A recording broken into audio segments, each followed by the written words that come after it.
Hello and welcome back to Yorkshire Railway and welcome back to another model railway layout update. So as you can probably hear, it is raining in the shed, so I do apologise if it is a bit annoying. But anyway, what I really want to talk about today is the issue that I'm having over here. For some reason, whatever I did the other day when doing this, and I know that looks wonky, it's not. This is all completely level. It is the shed that is out of whack, just because it warped when I was putting it up. So it is a little bit skew with. I'm trying to rectify it the best I can. But anyway, but whatever I've done, I don't know if you can see that, has raised just that corner. That one, absolutely fine. But this one seems to have raised up. And I'm not really sure why, but it's causing a problem because the track isn't pinned down, and essentially when a loco comes down here and it hits this point, it goes like that and is causing everything to derail. I think obviously if it had like, cork under it and was pinned down and there wasn't any flexing going on, it'd be absolutely no problem. But the fact that it's raised in that back corner is really annoying. So what I'm having to do, because the board is one solid piece, what I've essentially done is, you can see I've unscrewed it. And my plan, rather idiotically, is I've got these lovely two beams of wood. This one has a nail in it, but I'm going to pull that out. But they're the same length. I'm essentially going to put those on the second layer underneath and pin the board up with these either side. So essentially I can get under there, I can unscrew the beam that goes across there, unscrew the beam that goes down there, and I can essentially take it out, cut it down a little bit, and it literally needs half a centimetre cutting off. So it's barely anything, but yep, needs must. Slide it back into place and pop that beam back on top, and then lower the board back on and screw it back together. And that should cause all these issues to rectify itself. It's not going to cause this any better because, again, as the shed's skew with, when I was putting the beams in, they're sort of screwed into the actual side of the shed to give it even more structure, one for the shed and one for the boards. But yeah, it just means that there's this little gap here. Not a huge problem because there is going to be a beam going across there. So in terms of structure, absolutely sound. This gap will always essentially be here, but I'm just going to fill it with some filler, and eventually nobody will ever know it's there. Anyway, more DIY. I promise at some point we will get this laid out. But yes, I was currently doing a review for this lovely Bachmann MFA wagon, and that's what prompted me to stop and start doing this, because it's just derailing all the time. It's not giving it a fair review whatsoever. So yes, I'm going to get to work. I will show you some progress in a minute. Phew, okay, so I'm a little bit out of breath, just because that was a little bit harder than I had anticipated. Yeah, I'm definitely thinking when I come to chop the section out for the bridge that's going to be across there, I'm going to chop this board in half just to make it a little bit easier to move around. I think what I'll probably do is, because I've definitely decided that's what I'm doing over there. I'm having a lower section with the bridge, so I'm going to measure where that's going to fit, and I'm just going to chop it. If it needs to be chopped in half, so be it. But basically, that's what's going to happen. I'm going to chop it in preparation for when I start turning this into a DCC layout, just in case I ever need to hinge up any of these panels. I might even do the same with this section here and probably chop that straight across, just so that basically there's four 4x4 boards, essentially. I think that's an oversight when I first planned this. Won't be hard to do. I'll just have to temporarily lift the track out the way and essentially just go straight across with the circular saw. But anyway, that's propped up. You can see the beam there. All I've got to do now is take that out, chop down the center post, and this board can be lowered back down. But yeah, it means I can actually get in there. As you can see, it's not much of a squeeze to get under as well. So I think that will also be one thing when it comes to wiring all this up. It's definitely going to be a lot better having it smaller boards, because this is 18mm plywood, and I got this mainly because I knew that I'd have to probably sit on it at some point. So it's very sturdy, but God, is it quite heavy. It's very hard to like hold. Like if anyone's actually lifted plywood, especially these big boards, like I got this all in here on my own. I didn't have any help, but they're bloody awkward to get in.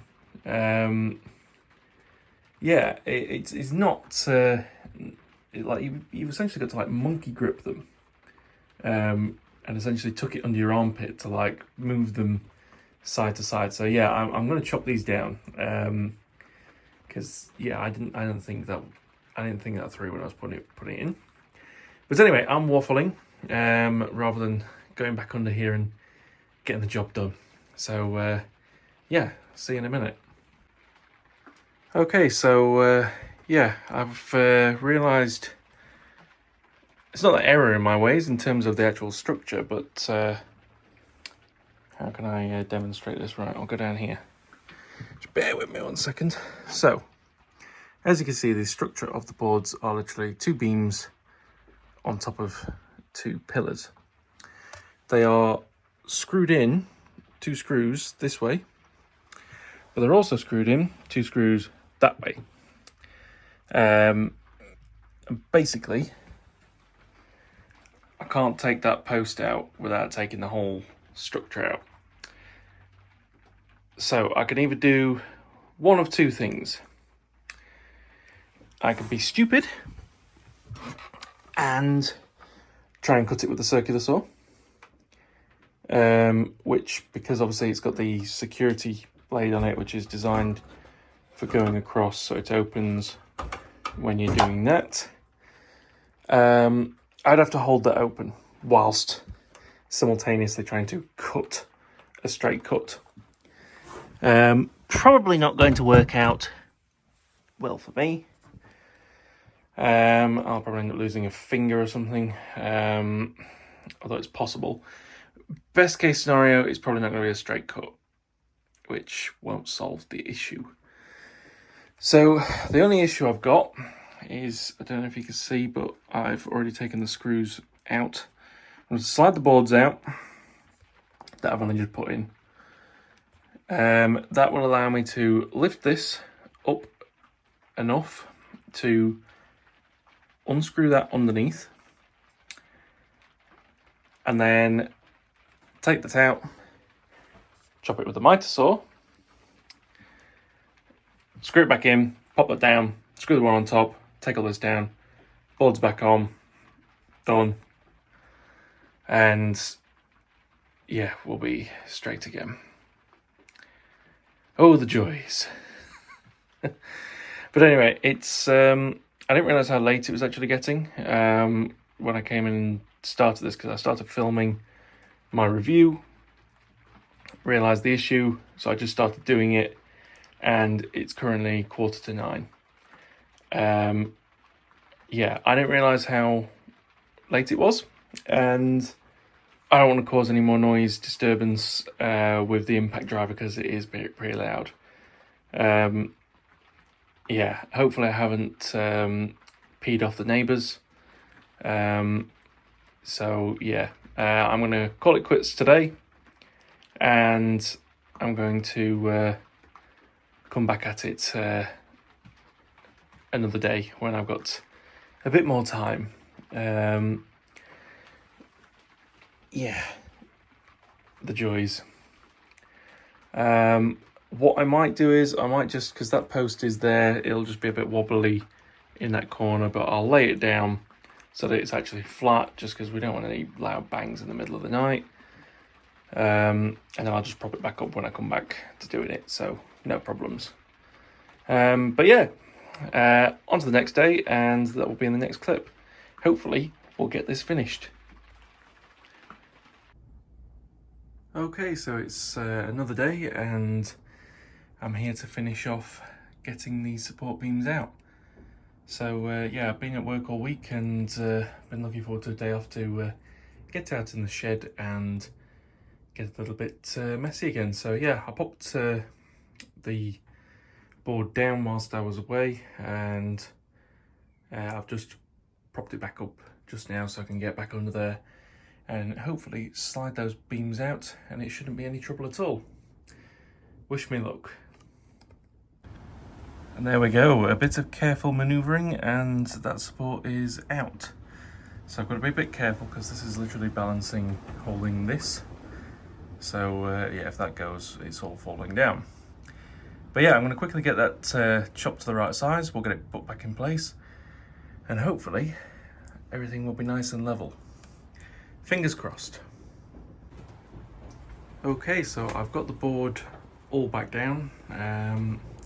It's not gone 100% back into place how it was. It has warped a little bit. Not too bad, but there is like a noticeable gap now between the backing. Yeah. Swings and roundabouts. I'd rather have a level board than I would that section showing, because I can cover that up quite easily. Nature of doing a shed build at the end of the day. But if we see under here, all perfect, all straightened down. I've also put in an additional support. That is just so this gap here is now completely filled in, so I can fill that in with a bit of filler.